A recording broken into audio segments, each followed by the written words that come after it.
जळगाव पाटबंधारे विभागाकडून जळगाव व बुलढाणा जिल्ह्यात हतनूर, वाघूर, सुकी, तोंडापूर व बहुडा प्रकल्पामधून औद्योगिक व पिण्यासाठी पाणी पुरवठा केला जातो। या जळगाव महानगरपालिका शहराला पाणी पुरवठा करण्यासाठी वाघूर धरणातून पाण्याची उचल करते।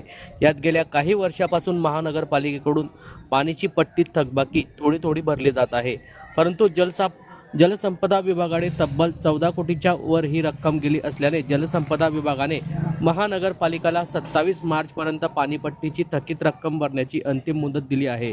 थकीत रक्कम मुदतीत न भरल्यास धरणातून पाणी पुरवठा बंद केला जाईल असा इशारा यावेळी जळगाव महानगरपालिकेला जळगाव पाटबंधारे विभागाकडून देण्यात आला आहे।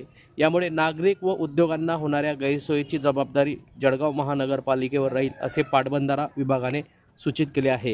या संदर्भातली माहिती आज दिनांक 18 मार्च रोजी दुपारी 3 वाजता माध्यमांना प्राप्त झाली आहे।